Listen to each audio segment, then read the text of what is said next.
Right, Godzilla, Kong, The New Empire, spoiler review. I've done a non-spoiler one for those that want it.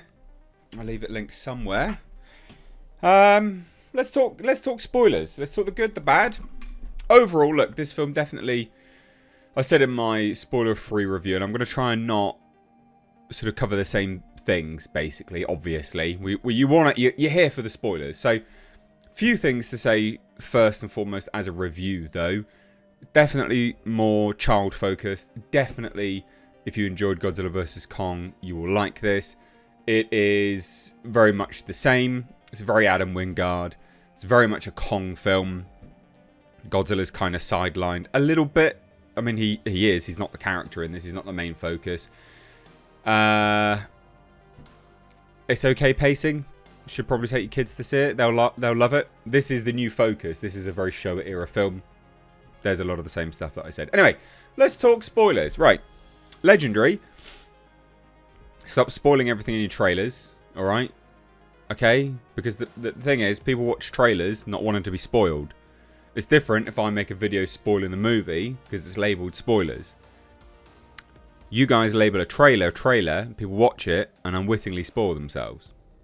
Probably should stop doing that. Okay, so what's the story? Well, story is Kong is in the Hollow Earth, just milling around, doing his thing. Titanus Doug makes an appearance. So this is Adam Wingard's little creation. Titanus Doug makes an appearance, trying to steal some food from Kong.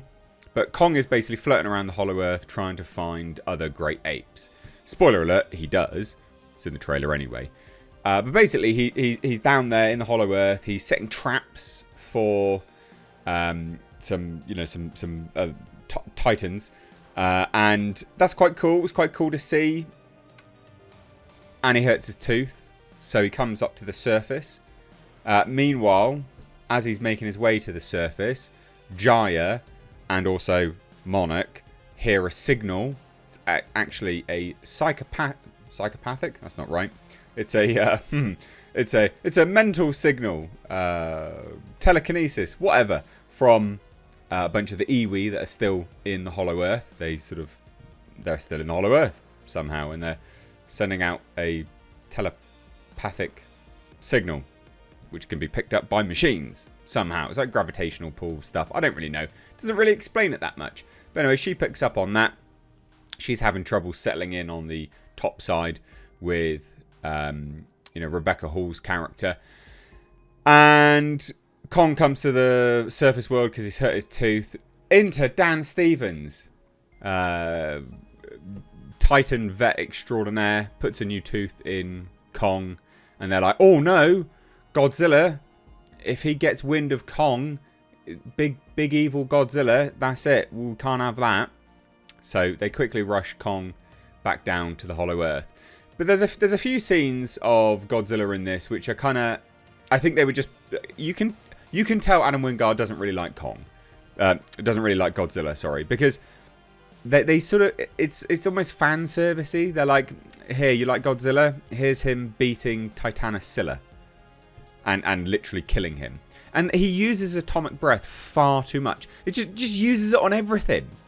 Just atomic breath everything, this guy. Like, stop it. Why? And this is what I mean. It feels like fan service. People, like, Adam Wingard, I feel, gets Kong, doesn't understand Godzilla and why people like Godzilla. You don't want to see Godzilla using his atomic breath all the time. You want to see him fighting and using it when he absolutely has to. But in this, he's like, yeah, Titanosilla? Yeah, atomic breath, you bitch. And you're going to get killed as well. And then, Titanus Tiamat in the Antarctic or wherever it is. Yeah, atomic breath. I'm going to kill you. And it's like, really? Oh, Kong's here. I'm going to try and use atomic breath on you as well.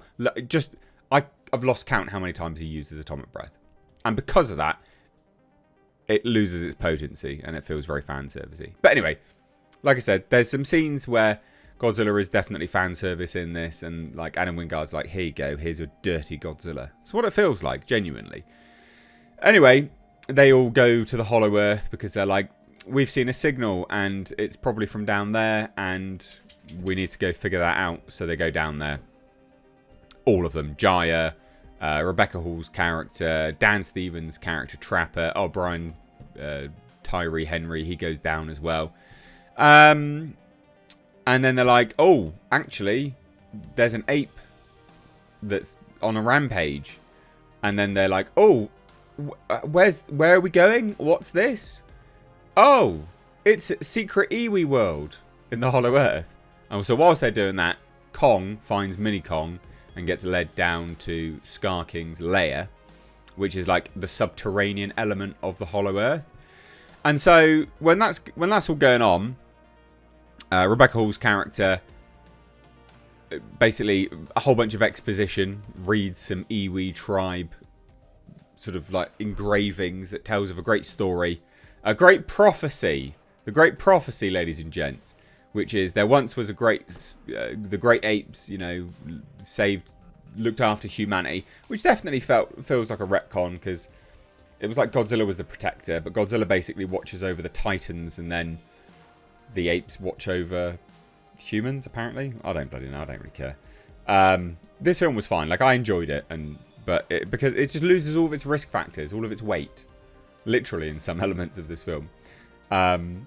Anyway, so while she's doing all that, she figures out Scar King's down there still, obviously, and they're like, oh, and he uses a great beast, a great frost titan called Shimo, and you know, he controls her through pain. Insert the fact that she's not actually that evil, because why would she be? This is what I mean. Nothing has real risk here. Oh, also, side note. So Kong's down in the subterranean element, building a bond with Mini Kong. He has that fight, which is all in the trailers. He gets his arm frosted over, which is in the trailers. So then he manages to find the Iwi somehow. Don't really know how, but whatever. And Mini Kong's with him. And Dan Stevens like, mate, to the rescue. We've got Project Arm Hammer. Fake Infinity Glove, whatever. So they rocket in the metal glove. And that's kind of cool. It's an augmentation thing. It's kind of cool, whatever. It's brought around because Mechagodzilla was too much of a threat. So they're like, well, what if? So we'll augment Kong, I guess. So it's weird. There's lots of logical leaps here. Anyway, the prophecy tells of an Iwi person from the surface world, from Skull Island, that is going to awaken Mothra and then lead everyone to salvation at the end of the world. Because this is quite literally the end of the world, apparently. And you know what? I didn't really feel it. And that's part of the problem when it's a giant hopped up Saturday morning cartoon, is you don't really feel the risk. But that's fine. It's for kids, is what it is. Anyway, Scar King tracks him down, riding Shimo, and they then go to the surface. They have a big fight down in the Hollow Earth. Bit of zero gravity stuff, which again you've seen in the trailers. They spoiled everything in this bloody film. And that's quite cool. But again, nothing has weight. Godzilla doesn't have weight. He's super powered now. He's evolved. And that's fine, I guess. After he murdered Titanus Tiamat.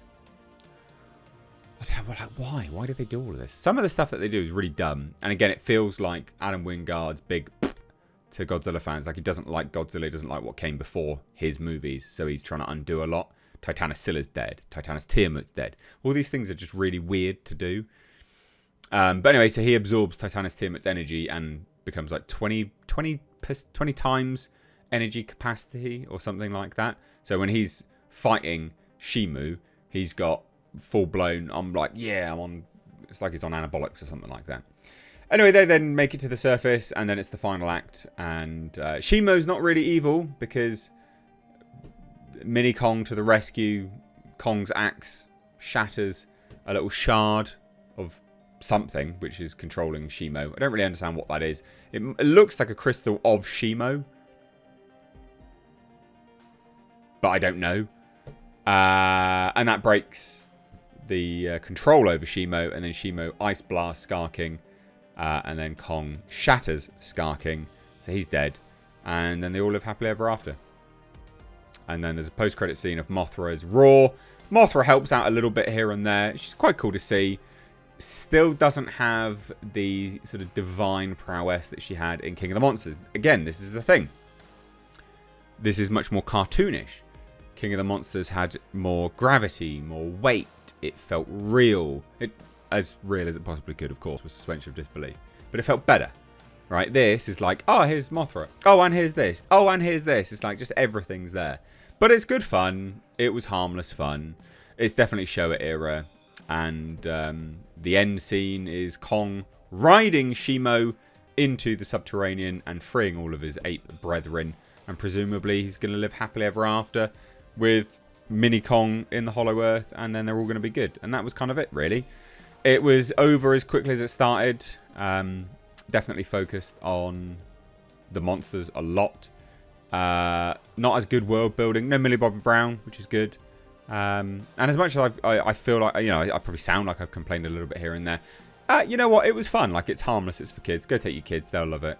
And if you're a Godzilla fan and you like the Showa era stuff, you will probably enjoy this. And if you like GVK, you will definitely like GXK. Leave your thoughts down below. Cheers, guys. Take care. Bye-bye now.